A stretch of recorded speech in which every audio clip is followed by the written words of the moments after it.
नमस्कार। आज हम जरा गहराई से बात करेंगे भारत के जल संकट पर। हमारे पास कुछ जानकारी है जो एक खास तकनीक की बात करती है, सेंटर पिवट इरिगेशन, जिसे सीपीआई भी कहते हैं। इसे एक बड़े समाधान के तौर पर देखा जा रहा है और दावे तो मतलब काफी चौंकाने वाले हैं। ये कहा जा रहा है कि इस तकनीक से कृष्णा बेसिन की कुल क्षमता से भी, आप सोचिए, 6 गुना ज्यादा पानी बचाया जा सकता है। 6 गुना? ये तो बहुत बड़ा दावा है। हाँ बिल्कुल। और ये तब और अहम हो जाता है जब हम देखते हैं कि भारत के पास दुनिया का सिर्फ 4% ही ताज़ा पानी है। सिर्फ 4%? हाँ, और उसका भी 80% से ज्यादा खेती में चला जाता है। और उसमें भी बर्बादी बहुत है।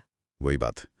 जानकारी ये है कि इस कृषि जल का भी 40% से कम ही मतलब ठीक से इस्तेमाल हो पाता है।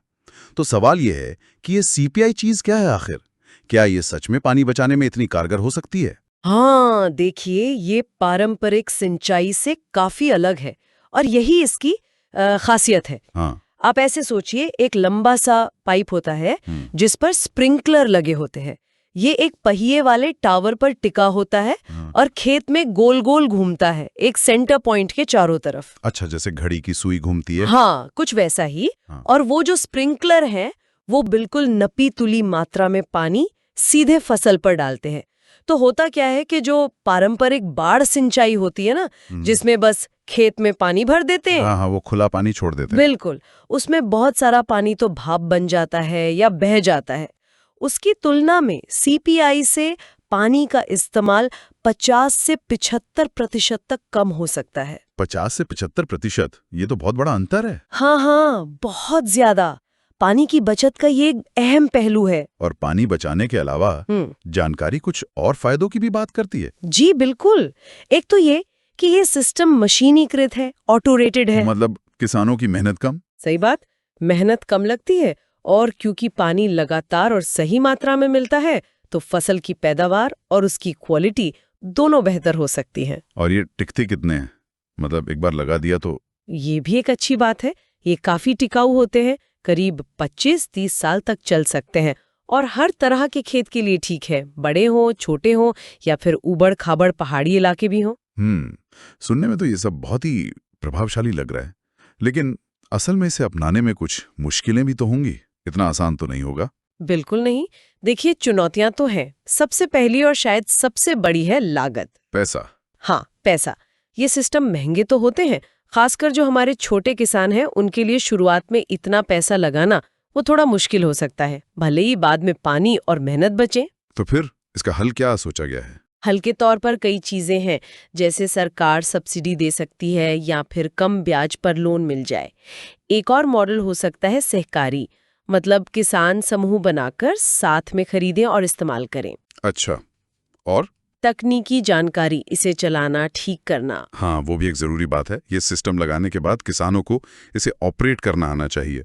छोटी मोटी दिक्कतें ठीक करनी आनी चाहिए। तो इसके लिए ट्रेनिंग प्रोग्राम्स की जरूरत होगी और लोकल लेवल पर सर्विस सेंटर या मैकेनिक उपलब्ध होने चाहिए। और बिजली, भारत के कई गांवों में बिजली की सप्लाई अभी भी मतलब भरोसेमंद नहीं है। हाँ, ये एक व्यावहारिक दिक्कत है। तो इसके समाधान के तौर पर सोलर ऊर्जा जैसे रिन्यूएबल एनर्जी सोर्स इस्तेमाल करने का सुझाव है। Solar power? जी, इससे 2 फायदे होंगे। एक तो बिजली की समस्या का हल और दूसरा ये भारत के क्लीन एनर्जी लक्ष्यों से भी मेल खाता है। ये तो अच्छा है। फिर एक और चीज है, वो है किसानों की अपनी हिचकिचाहट। हाँ, नई चीज अपनाने में झिझक तो होती है। बिल्कुल। जो तरीके पीढ़ियों से चले आ रहे हैं उन्हें बदलना आसान नहीं होता। तो सिर्फ तकनीक समझाने से नहीं होगा, लोगों से जुड़ना होगा, उन्हें जागरूक करना होगा, इसके असली फायदे दिखाने होंगे। और पर्यावरण का क्या? जैसे कहीं ऐसा तो नहीं कि पानी बचाने के चक्कर में जमीन के नीचे का पानी ज्यादा निकाल लिया जाए? भूजल? ये चिंता बिल्कुल जायज है और इसे नजरअंदाज नहीं किया गया है। देखिए, जोर इस बात पर है कि सीपीआई कोई अकेली जादुई छड़ी नहीं है। इसे पानी बचाने के दूसरे तरीकों के साथ जोड़ना होगा। जैसे बारिश का पानी इकट्ठा करना, यानी rain water harvesting, aquifer recharge करना और ऐसी फसलें उगाना जिनमें पानी कम लगता हो। मतलब एक पूरी प्लानिंग के साथ। बिल्कुल। ये एक बहुत शक्तिशाली टूल है, पर इसे समझदारी से इस्तेमाल करना होगा। एक इंटीग्रेटेड अप्रोच चाहिए। अच्छा, तो ये मौजूदा सरकारी योजनाओं के साथ कैसे फिट बैठता है? जैसे प्रधानमंत्री कृषि सिंचाई योजना है, पर ड्रॉप मोर क्रॉप वाला हिस्सा। हाँ बिल्कुल, सीपीआई तो सीधे सीधे पर ड्रॉप मोर क्रॉप के लक्ष्य को पूरा करने में मदद करता है। पानी की हर बूंद से ज्यादा फसल। इसके अलावा एक और जरूरी कार्यक्रम है CADWM, यानी command area development and water management.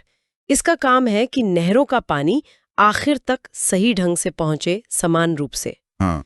तो सीपीआई क्या कर सकता है कि पानी की कुल जरूरत ही कम कर दे। इससे CADWM के लक्ष्य हासिल करना आसान हो जाएगा। पानी का बंटवारा ज्यादा न्याय संगत हो सकेगा। यहाँ एक आंकड़ा था जो मुझे बहुत चौंकाने वाला लगा। आकलन ये है कि अगर सीपीआई को बड़े पैमाने पर अपनाया जाए तो सरकार सालाना 17 लाख करोड़ रुपए बचा सकती है। 17 लाख करोड़? जी हाँ। ये तो बहुत ही बड़ी रकम है। जरा सोचिए, 17 लाख करोड़ रुपए हर साल। ये सिर्फ पानी की बचत नहीं है, ये वो पैसा है जो देश के विकास की पूरी तस्वीर बदल सकता है। इससे आप सैकड़ों नए अस्पताल बना सकते हैं, हजारों स्कूल खोल सकते हैं, सड़कें, पुल, बुनियादी ढांचे में भारी निवेश हो सकता है। अर्थव्यवस्था को भी बहुत बड़ा बूस्ट मिलेगा इससे। तो जाहिर है जीडीपी को जबरदस्त उछाल मिल सकता है और इसका सीधा असर किसानों और गांवों पर भी पड़ेगा। खेती की पैदावार बढ़ेगी, जिससे खाद्य सुरक्षा मजबूत होगी, किसान ज्यादा मुनाफे वाली फसलें उगा पाएंगे, उनकी आमदनी बढ़ेगी, उनकी आर्थिक स्थिति बेहतर होगी। बिल्कुल। और वो मौसम की मार का भी बेहतर सामना कर पाएंगे। कुल मिलाकर गांव में लोगों का जीवन स्तर सुधर सकता है। तो इस पूरी बातचीत का निचोड़ क्या निकलता है? ऐसा लग रहा है कि सीपीआई में वाकई भारत के पानी और खेती की तस्वीर बदलने की जबरदस्त क्षमता है। हाँ, क्षमता तो है, इसमें कोई शक नहीं। लेकिन जैसा हमने कहा, इसे कोई रामबाण इलाज नहीं मान लेना चाहिए। चुनौतियां अपनी जगह हैं, लागत है, तकनीक की समझ है, बिजली की उपलब्धता, किसानों की सोच, इन सबको देखना होगा। सही। इसे कामयाब बनाने के लिए बहुत सावधानी से योजना बनानी होगी। इसे दूसरी टिकाऊ प्रैक्टिसेस के साथ जोड़ना होगा और सरकार, किसान, प्राइवेट कंपनियां, सबके बीच एक मजबूत सहयोग चाहिए होगा। लेकिन अगर ये सब ठीक से किया गया तो फायदे बहुत बड़े हो सकते हैं।